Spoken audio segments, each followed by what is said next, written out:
السلام عليكم ومرحبا بكم مشاهدين قناة على الماء اش المتنوع. نتمنى تكونوا بخير وعلى خير. متتبعين ديالي الافاضل، مرحبا بكم وشكرا لكم على الوفاء ديالكم للقناة.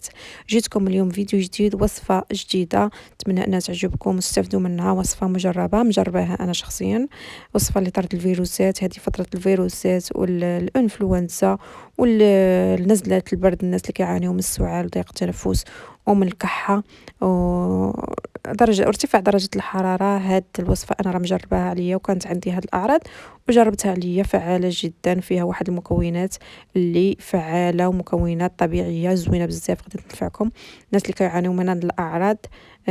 غادي تستافدوا من الوصفة. مرحبا بكم، وغنبدا معكم في الوصفة وفي المكونات ديالها. والمكونات كما كتشوفوا هنايا الصور ديالهم. عندنا الخزامه الزرقاء من النوع الجيد، خذوا الخزامه الزرقاء. والقرنفل كما كتشوفوها، القرنفل فعال كذلك في التعقيم والتطهير. عندنا هنايا الوراق الكاليبتوس او الكاليتوس، وهذا المكون راه واعر بزاف، سحري، وراه واعر مزيان بزاف في طرد الفيروسات وتنقية الهواء الضار. استعملوا البخار ديالو، حطوه في الماء بوحدو، ولا استعملوه مع المكونات. انا ضفت عليه هاد المكونات، هو يمكن تستعمليه بوحدو، ولكن انا استعملته وضفت عليه هاد المكونات. طارد للفيروسات، معالج للعديد من كيستعمل، يعني كتستعمل بزاف عنده بزاف الاستعمالات، ولكن انا استعملته شخصيا في هاد الوصفه اللي جربتها. راها فعاله جدا، زوينه بزاف هاد الوصفه. عندنا هنايا كما كتشوفوا ها الخزامه، ها القرنفل، وواحد المكون واحد اخر حتى هو فعال جدا في التطهير والتعقيم، هو الشيح. خذوا الشيح. انا عندي مطحون، خذوا الشيح ما مطحونش واستعملوه في هذه الوصفه.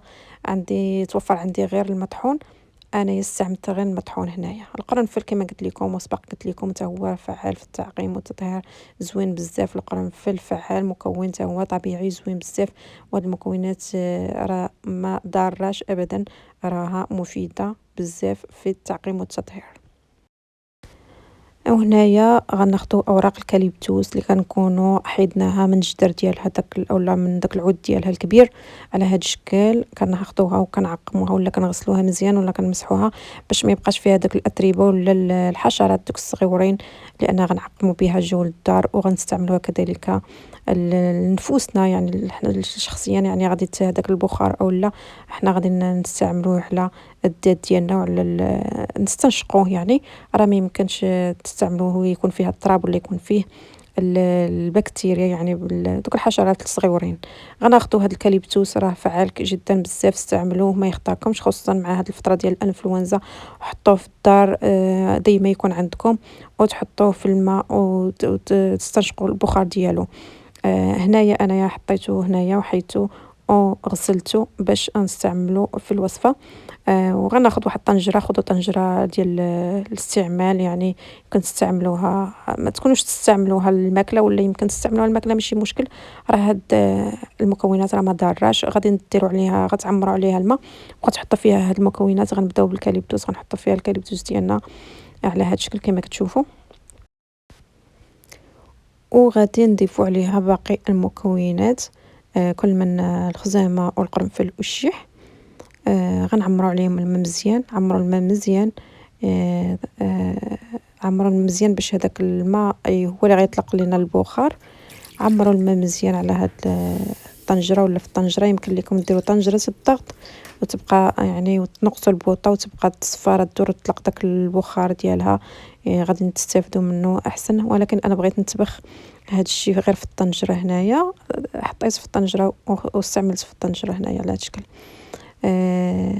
الخزامه حتى هي خذوا نوعيه الخزامه ديك الزرقاء، النوعيه الزوينه. الشيح خذوه ما مطحونش، انا استعملت غير المطحون. وغتحطوها فوق النار متوسطه وغتخليوها تبخ كما كتشوفوا.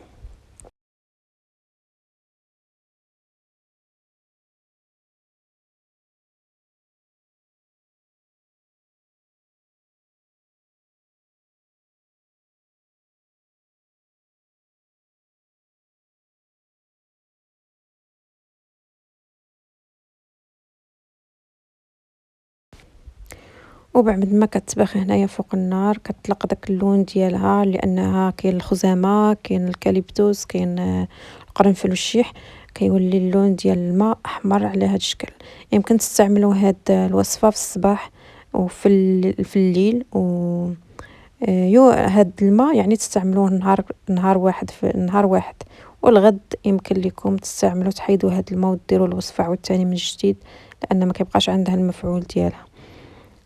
بعد ما انا غنوريكم كيفاش كنستعملها كنستعملها انا شخصيا. ملي كنت تكون فيا النزله ديال البرد كناخذ هاد الماء كتخويوه في شي شي كاسرونه اخرى، ولا خصو تحرقكم، ولا بانيو، ولا اناء واحد اخر.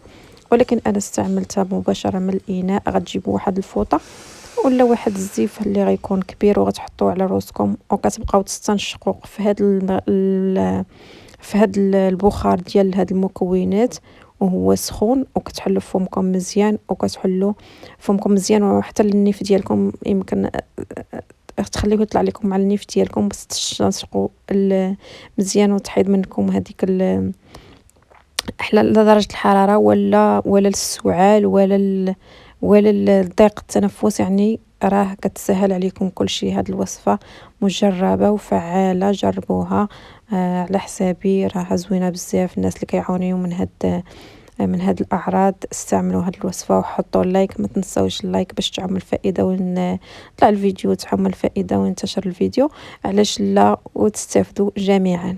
هذه هي الطريقه اللي كندير انايا. كما كتشوفوا هكا كتبقاو هكا تستنشقوا في البخار ديال هاد المكونات. وكذلك تخليوه في الدار يتبخى يعني، ويطلع البخار في الدار كامله، يطرد لكم الفيروسات ويطرد لكم يعني الهواء اللي ما زوينش في الدار. استعملوا الوصفه على حسابي. وكذلك الناس اللي كيعانيو من السعال ومن ضيق التنفس والكحة، وعندهم البرد، يعني نزلة البرد قوية، هاد الوصفة أنا دزت من هاد الأعراض ودزت من هاد نزلة البرد. كيخفف بزاف بزاف بزاف بزاف، كيخفف عليكم هاد الأعراض. استعملوا الوصفة بهاد الطريقة، واستعملوها يوميا إلا كانت عندكم هاد الأعراض. فعالة جدا، فعالة هاد الوصفة على حسابي. نتمنى أنكم تكونوا استفدتوا منها وجربوها وردوا عليا. وما بقى لي نقول لكم شكرا لكم، وحطوا لايك الفيديو اكيد فضلا منكم وليس امرا. الناس اللي كيشوفوا القناه الاول مره شاركوا معايا في قناتي وفعلوا زر الجرس باش يبقى يوصلكم الجديد ديالي. بسلام عليكم، تلقوا فيديو جديد ان شاء الله.